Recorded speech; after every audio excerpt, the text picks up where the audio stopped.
بسم اللہ الرحمن الرحیم۔ السلام علیکم۔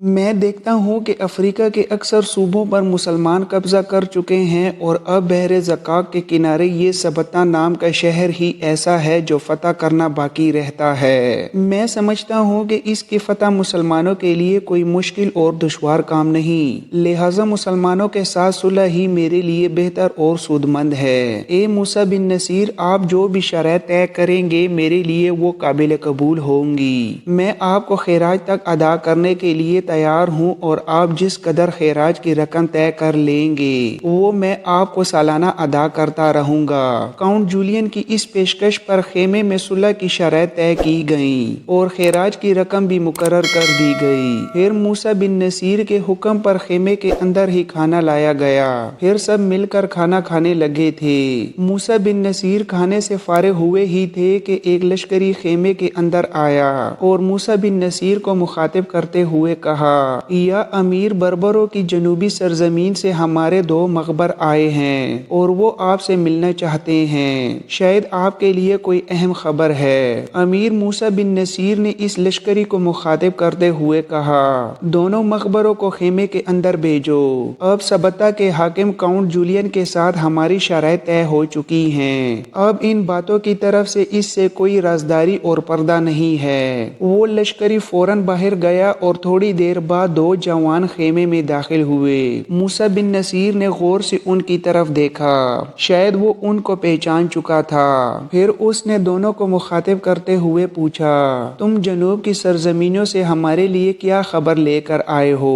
ان مخبروں میں سے ایک نے موسیٰ بن نصیر کی طرف دیکھتے ہوئے کہا، اے امیر، وحشی بربروں کا ایک بہت بڑا لشکر بگدورہ کے پاس جمع ہوا ہے اور وہ ہمارے ساتھ جنگ کرنے پر آمادہ ہے۔ جس قدر لشکر کے ساتھ آپ اس سبتہ شہر کے باہر خیمہ زن ہیں، ان بربروں کا لشکر جو پوری طرح مسلح اور تیار ہے، اس کی تعداد آپ کے اس لشکر سے کسی بھی صورت 10 گنا سے کم نہیں ہوگی۔ قاصد کے اس انکشاف پر موسیٰ بن نصیر نے تمام شجاعت اور جرأت مندی کا اظہار کرتے ہوئے کہا، اگر وہ ہمارے لشکر سے 20 گنا لشکر بھی لے آئیں تب بھی ہم انہیں اپنے رب کی حمایت اور مدد سے ان صحراؤں کے اندر ایسا سبق سکھائیں گے کہ ان کی آنے والی نسلیں بھی یاد رکھیں گی کہ ان صحراؤں کے اندر کسی قوم نے ان کے منہ پر تماچا مارتے ہوئے ایک درد آمیز اور ہجرت انگیز شکست سے دوچار کیا تھا۔ موسیٰ بن نصیر تھوڑی دیر رکا اور پھر قاصدوں کو مخاطب کرتے ہوئے کہا، اب تم دونوں جاؤ اور جا کر آرام کرو، میں بہت جلد اپنے لشکر کے ساتھ بگدورہ کی طرف کوچ کروں گا اور ان وحشی بربروں کو اپنے علاقوں کی طرف پیش قدمی کا موقع نہیں دوں گا۔ دونوں قاصد موسیٰ بن نصیر کا حکم پا کر خیمے سے باہر نکل گئے، جبکہ موسیٰ بن نصیر معمول کے مطابق کاؤنٹ جولین، طارق بن زیاد، طریف بن مالک اور بیٹے عبدالعزیز کے ساتھ گفتگو کرنے لگا تھا۔ تھوڑی دیر تک یوں ہی سب آپس میں گفتگو کرتے رہے،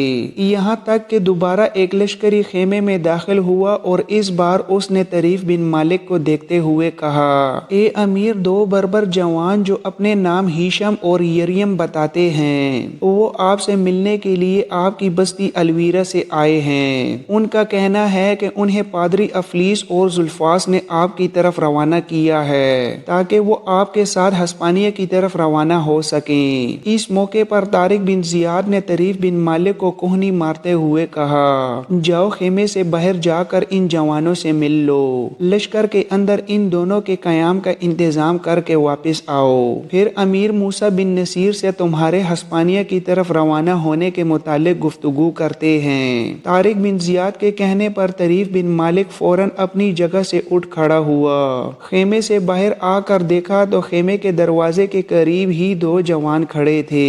انہیں دیکھتے ہی طریف بن مالک مسکراتے ہوئے ان کی طرف بڑھا، باری باری دونوں سے گلے مل کر انہیں ٹھہرانے کے لیے اپنے لشکر کے پڑاؤ کی طرف لے گیا۔ طریف بن مالک کے خیمے سے نکلنے کے بعد موسیٰ بن نصیر نے طارق بن زیاد کی طرف دیکھتے ہوئے پوچھا، اے ابن زیاد، یہ ہشام اور یریم نام کے کون سے جوان ہیں جو طریف بن مالک سے ملنے آئے ہیں؟ اور یہ افلیس اور زلفاس نام کے پادری کون ہیں جنہوں نے ان دونوں جوانوں کو طریف بن مالک کی طرف روانہ کیا ہے؟ تمہاری گفتگو سے یہ بھی میں نے اندازہ لگایا ہے کہ طریف بن مالک ہسپانیہ کی طرف روانہ ہونا چاہتا ہے۔ کیا تم مجھے بتاؤ گے کہ طریف بن مالک کس سلسلے میں ان دونوں جوانوں کے ساتھ ہسپانیہ کی طرف روانہ ہونا چاہتا ہے؟ موسیٰ بن نصیر کے اس استفسار پر طارق بن زیاد نے تفصیل کے ساتھ طریف بن مالک کی آبائی بستی سے لوسیا نام کی راہبہ کے اغوا، پادری افلیس اور زلفاس کے تنجہ شہر میں وارد ہونے اور ہسپانیہ سے لوسیا کی بازیابی کی التجا کے متعلق بتا دیا تھا۔ اس گفتگو کے جواب میں موسیٰ بن نصیر کچھ کہنا ہی چاہتا تھا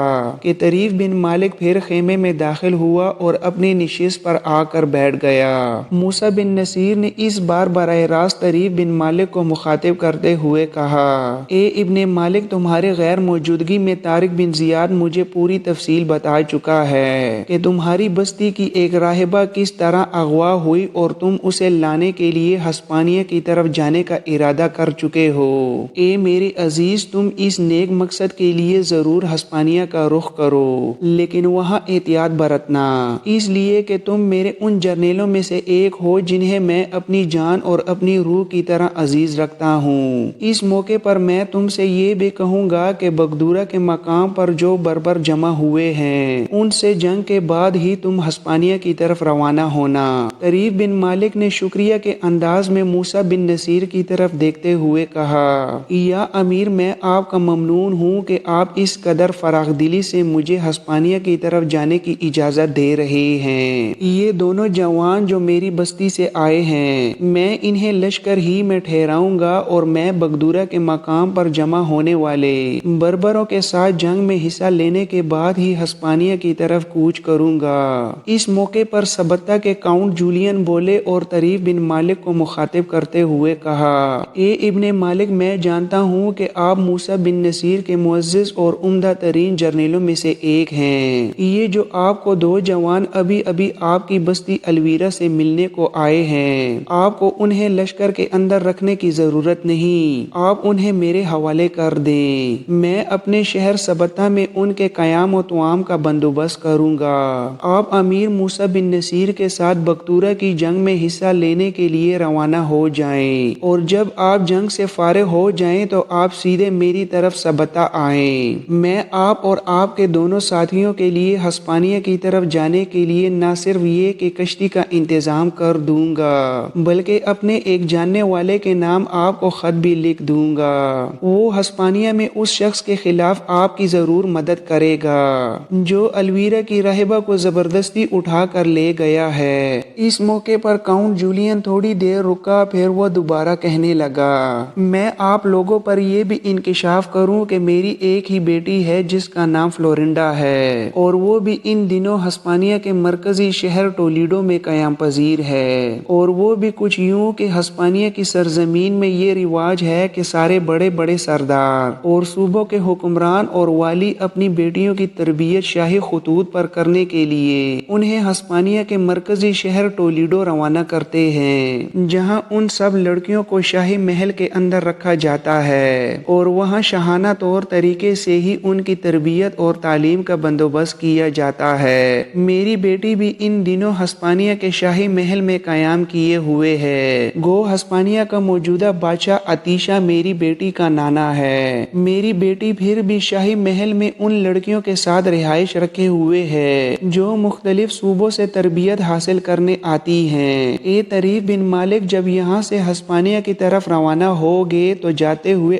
آپ میری بیٹی کے لیے کچھ چیزیں بھی لیتے جائیں۔ اس کے علاوہ ہسپانیہ کے مرکزی شہر ٹولیڈو میں میرا ایک بہترین دوست اور مخلص ساتھی ہے، اس کا نام رازرک ہے۔ ٹولیڈو شہر کے وسط میں ایک بہت بڑا میدان ہے جہاں پر تیغ زنی کے مقابلے کرائے جاتے ہیں۔ بڑے بڑے دور و نزدیک کے سورما قسم کے تیغ زن ایک دوسرے سے مقابلہ کرتے ہیں اور ہسپانیہ کے بادشاہ اتیشا سے انعام و اکرام حاصل کرتے ہیں۔ رازرک نام کا میرا یہ دوست نہ صرف اتیشا کے ہر دل عزیز سرداروں میں سے ایک ہے بلکہ بلکہ موت کے اس میدان میں جس قدر مقابلے کرائے جاتے ہیں وہ رازق ہی کی نگرانی میں کرائے جاتے ہیں۔ وہ رازق نام کا یہ سردار نہ صرف اس میدان کا بلکہ ان سارے مقابلوں کا بھی منتظم اعلیٰ ہے۔ اس میدان کو موت کا میدان کہہ کر پکارا جاتا ہے جس کے اندر تیغ زنی کے مقابلے کرائے جاتے ہیں۔ اے طریف بن مالک، جب آپ ہسپانیہ کی طرف روانہ ہوں گے تو میں اپنے دوست رازق کے نام ایک خط میں لکھ دوں گا۔ وہ ہسپانیہ میں آپ کے قیام کے دوران آپ سے پورا تعاون کرے گا اور ہر ممکن مدد آپ کی کرے گا۔ اس پر موسیٰ بن نصیر نے طریف بن مالک کی طرف دیکھتے ہوئے کہا، اے ابن مالک، کاؤنٹ جولین ٹھیک کہتا ہے۔ تمہاری بستی سے ہیشم اور یریم نام کے جو دو جوان آئے ہیں ان کو کاؤنٹ جولین کے حوالے کر دو۔ وہ سبتہ شہر کے اندر ہی قیام کریں اور جب تم بگدورہ کی متوقع جنگ سے فارغ ہو جاؤ گے تو تم بھی وہاں سے سبتہ شہر کا رخ کرنا۔ کاؤنٹ جولین نے اپنی بیٹی فلورنڈا کے لیے جو سامان بھجوانا ہوگا وہ بھی تم اس سے لے لینا۔ یہ تمہیں اس کے علاوہ رازق کے نام خط بھی لکھ دے گا اور ساتھ ہی تمہیں ہسپانیہ جانے کے لیے کشتی بھی فراہم کر دے گا۔ یہ سارے اسباب تمہارے لیے ہسپانیہ کی سرزمین میں لوسیا کو اٹھا لے جانے والے جوان مارتن کو تلاش کرنے میں آسانی اور سہولت پیدا کریں گے۔ طارق بن زیاد اور طریف بن مالک نے موسیٰ بن نصیر کی تجویز سے اتفاق کیا۔ طریف بن مالک کی بستی الویرا سے آنے والے ہیشم اور یریم نام کے نوجوان کو کاؤنٹ جولین کے حوالے کر دیا گیا تھا۔ پھر کاؤنٹ جولین اسقف طولوس اپنے دونوں محافظوں اور الویرا سے آنے والے ان دونوں جوانوں کو لے کر سبتہ شہر کی طرف لے گیا تھا، جبکہ موسیٰ بن نصیر، طارق بن زیاد اور طریف بن مالک نے بھی تھوڑی دیر بعد اپنے لشکر کے ساتھ وہاں سے کوچ کیا۔ اب ان کا رخ بگدورہ کی طرف تھا جہاں پر ایک بہت بڑا بربر لشکر ان سے جنگ کرنے کے لیے تیار بیٹھا تھا۔ اپنے لشکر کے ساتھ موسیٰ بن نصیر نے برق رفتاری کے ساتھ سفر کیا یہاں تک کہ وہ بگدورہ کے مقام پر بربروں کے لشکر کے سامنے جا کر خیمہ زن ہوا۔ موسیٰ بن نصیر کے وہاں پہنچتے ہی بربر جنگ کی تیاریاں کرنے لگے تھے۔ وہاں خیمہ زن ہونے کے بعد موسیٰ بن نصیر نے تھوڑی دیر کے لیے اپنے لشکر کو آرام کرنے اور سستانے کا موقع فراہم کیا۔